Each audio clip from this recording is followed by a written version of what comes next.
ஒரு மகத்தான அலை உருவாக்கிடலாமா?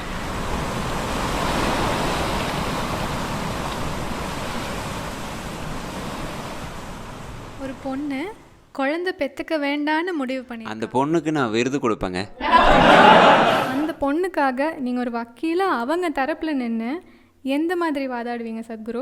முதல்ல அந்த பொண்ணுக்கு விருது கொடுக்கணும்னு சொல்கிறேன். நான் ஏற்கனவே இதை இந்தியாவில் அறிவிச்சிட்டேன்.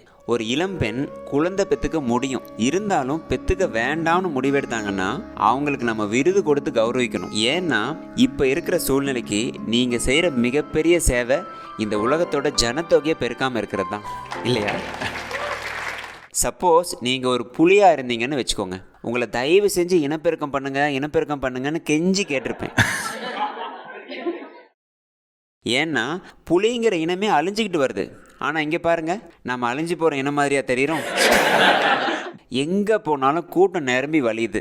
அமெரிக்காவை பாதுகாக்கவே நீங்கள் பெரிய சுவர் எழுப்பி யாரும் உள்ளே வராத மாதிரி வச்சுக்க பார்க்குறீங்க தானே? இதிலிருந்தே தெரியல மக்கள் தொகை எல்லா பக்கமும் அளவுக்கு அதிகமாக பெருகிடுச்சுன்னு. இதுக்கான அடிப்படை காரணத்தை நம்ம கொஞ்சம் புரிஞ்சுக்கணுங்க. குழந்தை பெற்றுக்கணுங்கிறது நம்ம உடம்புலையே இருக்கிற ஒரு அடிப்படை தேவை. ஒரு கட்டத்தில் மனசு என்னதான் இது வேண்டாம்னு போராடினாலும் கடைசியில் உடம்பு சொல்கிறது தான் நடக்குது. அதிர்ஷ்டவசமாக குழந்தை பெற்றுக்கிறதுலையும் நிறைய வலி வேதனை இருக்குது. இல்லைன்னா நினச்சி பார்க்க முடியாதபடி மக்கள் தொகையை பெருக்கியிருப்போம். ஸோ இந்த உடலோட தேவையை தாண்டி போகணும்னா இதை வலுக்கட்டாயமாக அடக்க பார்க்காம இந்த உடல் தான் நான்கிற அடையாளத்தை குறைச்சிக்கிட்டாலே அந்த தேவை தானாகவே இல்லாமல் போயிடும். எந்த ஒரு பொண்ணும் உண்மையாகவே குழந்தை பெற்றுக்கணும்னு ஏங்கலை. நீங்கள் என்ன புரிஞ்சுக்கணும்னா அவளோட ஏக்கமே தீவிரமாக ஏதாவது ஒன்றில் ஈடுபடணுங்கிறது தான். இப்போ பிரச்சனை என்னென்னா, உங்களால் சும்மா ஒருத்தர் கூட தீவிர ஈடுபாட்டோடு இருக்க முடியல. அப்படி இருக்கணும்னா அவர் உங்கள் உடம்புக்குள்ளே இருந்து தான் வந்திருக்கணும்னு எதிர்பார்க்குறீங்க. இந்த உடம்பு தான் நான்கிற அடையாளம் எவ்வளோ பலமாக உங்களுக்குள்ளே இருக்குன்னா சும்மா இன்னொரு உயிரை உங்களோட தான் பார்க்கவே முடியல. ஓ, இது என்னோட உடம்புலேருந்து வந்தது, அதனால் இது என்னோடது. அது இது எதனாலன்னா நீங்கள் உங்கள் உடம்போட ரொம்ப சிக்கி போயிட்டீங்க, அவ்வளோதான்.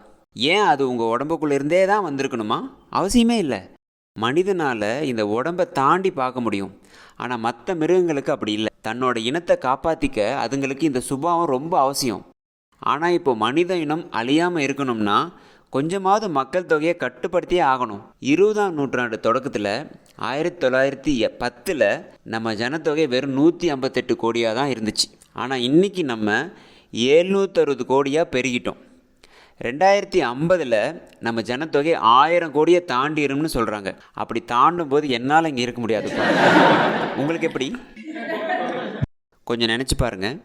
இன்னொரு 50% ஜனத்தொகை பெருகிடுச்சுன்னா நீங்கள் கற்பனை பண்ண முடியாத அளவுக்கு பிரச்சனைகளை சந்திக்க வேண்டியிருக்கும். நம்ம குழந்தைங்க இந்த பூமியில் நல்லா வாழவே முடியாதுங்கிற அளவுக்கு ஜனத்தொகையை பெருக்கிக்கிட்டே போகிறோம். இதுக்கு காரணம் என்னென்னா, கட்டுப்படுத்த முடியாத இனப்பெருக்கம்னு நம்ம நினைக்கிறோம். இல்லைங்க, இனப்பெருக்கம் கொஞ்சம் கட்டுப்பாட்டில் தான் இருக்குது. ஆனால் நம்ம ஆயுள் காலம் அதிகரிச்சிருச்சு. இது ஒரு நல்ல முன்னேற்றம் தான்.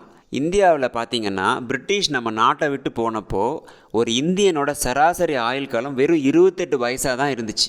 இங்கே எவ்வளோ பேர் 28 வயசுக்கு மேலே இருக்கீங்க? அப்போ நீங்கள் எல்லோரும் இறந்துட்டீங்கன்னு அர்த்தம்.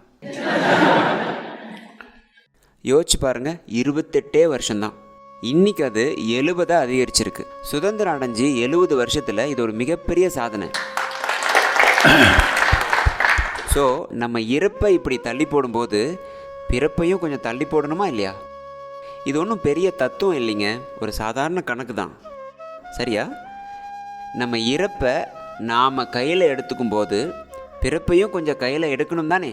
இப்போ இந்த ஜனத்தொகையை நம்ம விழிப்புணர்வாக கட்டுப்படுத்தலைன்னா இயற்கையே அந்த வேலையை கொடூரமான வழியில் செய்யும். அது வரைக்கும் காத்திருக்க போகிறீங்களா? தாராளமாக காத்துட்ருங்க. ஆனால் பிரச்சனையை புரிஞ்சுக்கிட்டு முன்னாடியே சரி பண்ணுறது தான் மனிதனாக இருக்கிறதுக்கான அழகே, இல்லையா?